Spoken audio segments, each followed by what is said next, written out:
Okay, this is problem 451 in the university physics. So, this is Newton's second law, and basically the calculus-based ones have it where the force is not just a constant force, and hence a constant acceleration, but it's some function of time. In this case, it's just a simple linear function of time. 16.8 newtons per second times time. Notice the units on the constant newtons per second, and that's so that when you have seconds, you put units of seconds in, the seconds cancel out and you end up with newtons. If this were t squared, then you'd have newtons per second squared. So the question is, if you have a 45 kilogram mass with this force, how far does the object move in the first 5 seconds? So it's from t equals 0 to t equals 5 seconds. So here's the free body diagram, and you only have one force acting on it because of the stipulations of the problem that basically say there's no friction force involved. So all you have is the sum of forces in the x direction is equal to the mass times the acceleration in the x direction. So to find the acceleration, which is what we're going to do here, is we're just going to solve for it from simple force equals mass times acceleration. So acceleration is force divided by mass, so we take our expression for force as a function of t and we divide by m. So what will happen is that the acceleration, if you divide this out, 16.8 divided by 45, you get 0.373, and the units are newtons per second kilogram. And if you put seconds in there, you'll get, the seconds will cancel out. Newtons per kilogram is the same units as meters per second squared. So once you have the acceleration, this is all that you use Newton's second law for, is just to come up with the value for acceleration. And then the rest of it, the calculus part, is that you use the definition for acceleration in the x direction as the derivative of the velocity in the x direction with respect to time is this constant times t. So what you do is you multiply both sides by dt. So this becomes dv sub x is equal to this constant times t times dt. And as we're finally got in the calculus, to solve this differential equation, we just take the integral of both sides. And the integral, I just realized it's wrong. The integral, we have the integral of dv sub x on the left-hand side, and then we have the integral of this on the right-hand side. This is a constant, so we can take that outside the integral sign, and all we have left is the integral of t dt.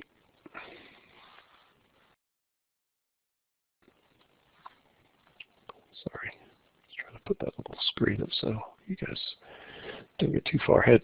Okay, so when you integrate integral of dv sub x is just v sub x. So this is v sub x as a function of time. You have the constant. The integral of t is t squared over 2. You add your arbitrary constant c. So this is the general solution. But we were given some initial conditions. That the x component of velocity at t equals 0 was 0, was initially at rest. So from that, if you plug t equals 0 and this term drops out, and you get v0 at t equals 0 is equal to c, so c is 0. Okay, so that's the expression for the velocity as a function of time. This is the particular solution after substituting in c equals 0. So to find the displacement, you go to the other definition of the velocity definition, which is dx dt is the velocity in the x direction. dy dt would be the velocity in the y direction. So we already have the velocity in the x direction, some constant times c squared over 2. If you divide this by 2, you get that. And the same thing that you did in the previous step is you multiply both sides by dt. So you get dx is equal to this whole, the constant times t squared times dt. So you integrate both sides of the equation, integral of dx is going to be x. The integral of t squared dt is t cubed over 3. This constant just comes outside the integral sign. So this is my, and again we have the arbitrary constant c. So this is the general solution. Then we use the initial conditions. Again, the value of x at t equals 0 is 0 meters by definition. So that means, again, c equals 0. This arbitrary constant that we get from this integration is c equals 0, because when you plug t equals 0 into this term, you get 0 times constant, which is 0. So c equals x, t equals 0, which is 0. Okay, so again, c equals 0, and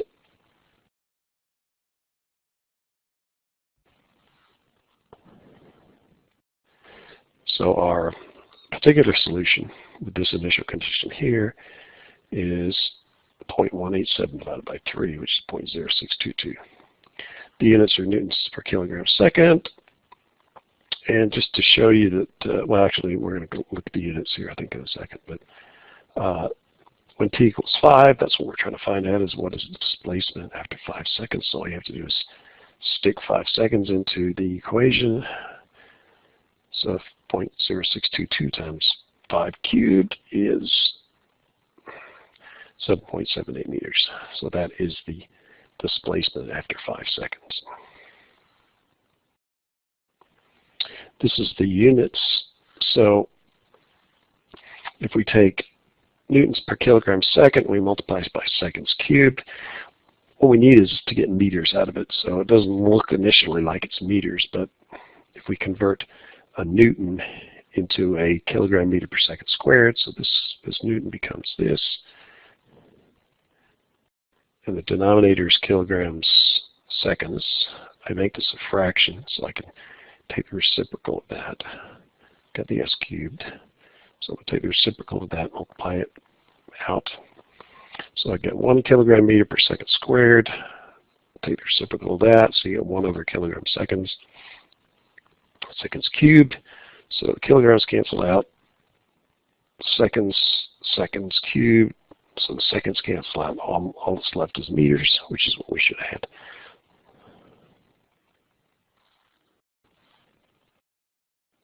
And that's it.